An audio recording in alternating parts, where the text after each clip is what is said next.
Hey you guys, welcome back for another video. We are in full swing of the new school year, even though we are all around year, even though we are full-time homeschoolers all year long. We really hit it hard come September because we are very casual in the summer. But you know what? I am just really invigorated to get back to our monthly homeschool reviews with you, and let's get this rolling. First and foremost, I just want this to be super encouraging. Some people start in August, some people start in September. We started ramping things up quite a bit in August, but definitely not getting it in all 4 days a week. But once September started, I don't know, it was like a light switch for the kids and I. We just were ready to go. And I was just like, we need to be really consistent. And everyone was just in the groove. And so I'm just feeling so blessed. We'll see how long it lasts. We're moving into October. And we've been able to consistently, you guys, I have to say, we've been able to consistently do school for 4 days a week for the entire month of September. Absolutely shocking to me. I have my minimal viable day. For those of you that follow Pam Barnhill at all in Your Morning Basket and all of her content, she always talks about a minimal viable day. And for me, my minimal viable day is our table time, which has handwriting, devotional, music selection, and then I kind of rotate between daily. I rotate between memorization, picture study, nature study, and there's one more, I can't think of it right now. And then we do our readings where I read from 2 or 3 different books. And then we always get language arts done and we always get math done. So that is what our every day looks like. Once a week, we throw in some history into that. And then we do a homeschool co-op, which starts in September and runs for the traditional school year every single Friday, where my kids take ton of, a whole day, like a whole school day's worth. Like we're there for 7 hours, 6 or 7 hours. And so that's where they're taking their enrichment classes and whatnot. So once September starts, holy moly, I'm sure you can relate. Please comment. Tell me how your school is starting out. Are you overwhelmed when the school year gets going? Because for us, co-op starts in September. Religious ed starts in September. Just everything starts in September. We're doing a homeschool gym class at our local gymnastics academy for the first time this year. We just have almost, but not every day, almost something going on every single day of the week where we have to leave the house in the afternoon. Monday and Thursday, no, not Thursday. Monday is the only day during the week where we are not leaving the house after lunch for like a gym class, religious ed, co-op. Grandma's house, we go to my grandmother's house every single Tuesday and we eat lunch there. So we try to get school done before we go to her house.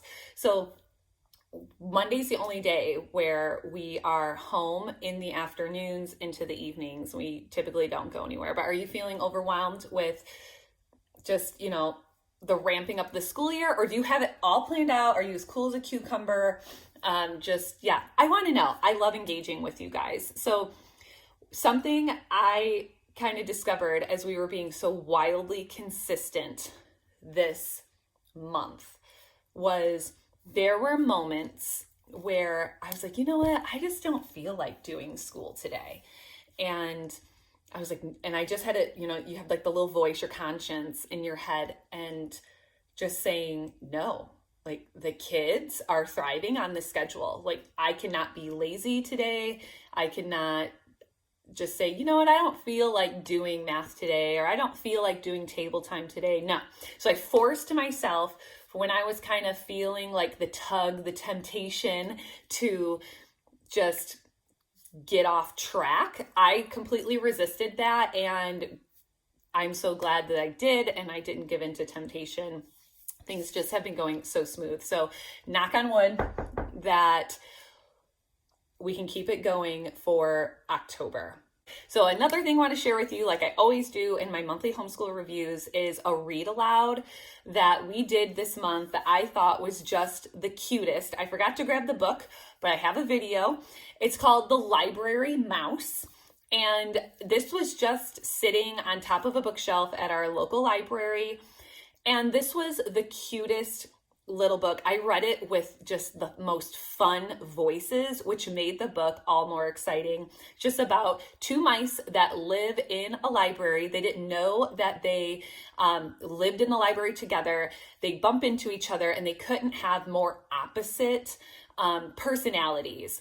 The girl mouse is super adventurous and wants to, climb to the top of things and jump off and fly and the whole thing. And then the boy mouse is very studious. He is very kind of anxious and worried, and he wants everything to be very safe, but he loves the intellectual adventures that he goes on through reading books. And so they're very complementary to each other, and they push each other's limits, and it was super duper cute. And then I found out that this is actually a series. There's, I believe, 2 other library mouse books. So this would be a great read aloud. My 10-year-old loved it because I use really crazy voices. She thought it was a really great story.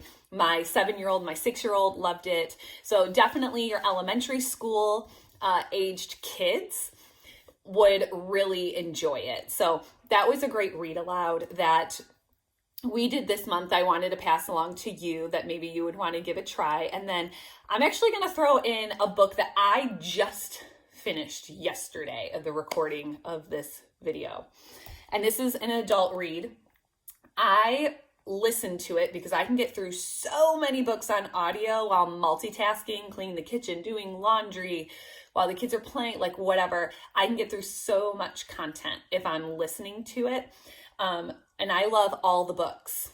I own hundreds of books, but I struggle to finish books if it's a physical book in hand. Let me know if that is you. Do you get more content read if you listen to it, or do you love to just sit and read? I'm a huge audiobook person, and so are my kids. So anyway, if you have the Libby app looks like that. Sorry, there you go, the Libby app. If you have a library card, the Libby app is free. So on Libby, I just finished this amazing book. It's a historical fiction, and I gotta find it. Here we go. The Marriage Portrait. Let me put it up here. Ooh, The Marriage Portrait by Maggie O'Farrell. The narrator was phenomenal. And it is about, let's see if I can kind of, Florence, Italy in the 1550s, Lucrezia, third daughter of the Grand Duke. And it's all about, she's a very, very unique personality. The author, phenomenal. I've never read anything from her before. She has a bunch of other best-selling books, but it's just about her, how she grew up, and just all like this turmoil that she's gone through. And then she gets married off to like this crazy guy. But the opening hook, very suspenseful, historical fiction.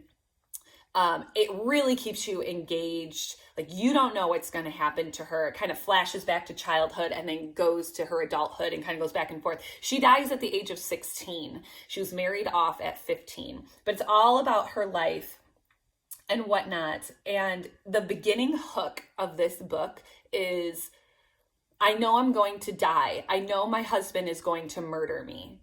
And that's all I'm going to say about it. I was kind of like, whoa, did not expect this at all when I started listening to it. I was like, what am I listening to? Because I'm not really into like murder mystery.